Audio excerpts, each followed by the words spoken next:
বাবার বাসায় যাওয়ার পর হয়ে গেলাম দইয়ের কারিগর। তো হ্যালো এভরিওয়ান, আসসালামু আলাইকুম, কেমন আছেন সবাই?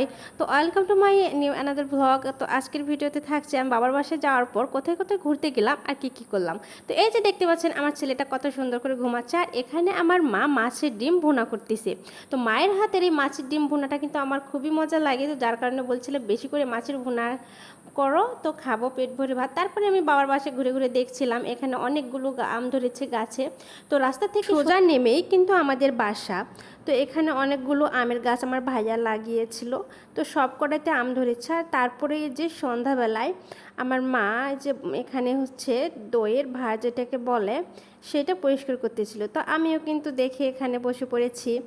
তো এখানে এই দইয়ের ভাঁড়গুলোতে দই ভরা হবে। আমাদের বাসায় কিন্তু একটা দইয়ের কারখানা আছে, তো সেখানে দই ভরায়।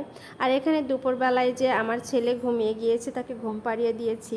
তো ভাবি যেহেতু বাসায় নেই, সেহেতু আমরা কিন্তু ভাবির রুমেই থাকছি। তো ভাবি কিন্তু তার বাবার বাসায় আছে, তো ভাবিকে দেখতে যাব, কারণ ভাবির বাবু হয়েছে, আমাদের বাসার নতুন সদস্য। তো ভাবি নেই, এই জন্য ভাবির রুমে আমরা ছিলাম। আর এই যে আমরা রওনা হয়ে গেলাম বিকেলে একটু ঘোরাফেরার জন্য। আমি, আমার বোনের মেয়ে, আমার চাচাতো ভাই, আমার হাজব্যান্ড আর আমার ছোট্ট সোনা।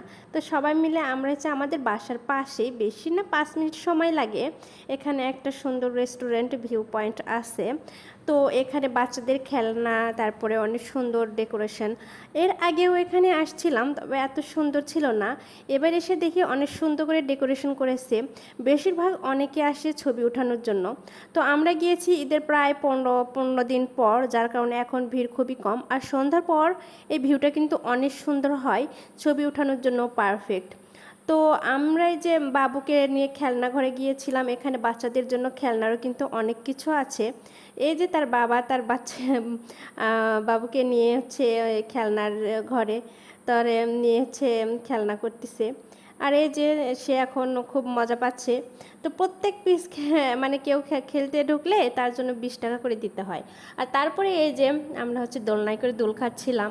আর আমি আমার ভাইকে বলছিলাম যে আমার একটু ভিডিও ছবি উঠাই দাও, যদিও ভালো ভিডিও আর ছবি আসছিল না, তারপরেও দেখছিলাম। আর এই যে আমার বাবা দেখতে পাচ্ছেন ব্যাগ হাতে নিয়ে, আমরা ছবি ভিডিও করায় ব্যস্ত, কিন্তু আমার বাবা দেখেন আমাদের ব্যাগ হাতে নিয়ে ঘুরছে, আর এখানে আমার ভাগ্নি সবাই মিলে খেলছে। তারপরে একটু কিছু তো খাওয়া দাওয়া করাই লাগে, তো তারপরে আমরা হচ্ছে যে মেনু দেখতেছিলাম। তো তেমন কিছু হালকা পাতলাই খেয়েছি, চা, তো আমার ছেলে কফি খাচ্ছে। আর আমরা হচ্ছে ফুচকা খেয়েছি, যেখানে যে ফুচকাটা তো আমার লাগেই। তো উপরে এখানে রেস্টুরেন্টের উপরে একটা জায়গা, অনেক সুন্দর খাবার দাবারের জন্য টেবিল ডেকোরেশন করছে। এই জায়গাটাও কিন্তু অসম্ভব সুন্দর ছিল, লাইটিংটা একদমই ড্রিমি ছিল। তো আজকের ভিডিওটা এই পর্যন্তই, সবাই ভালো থাকবেন, ধন্যবাদ।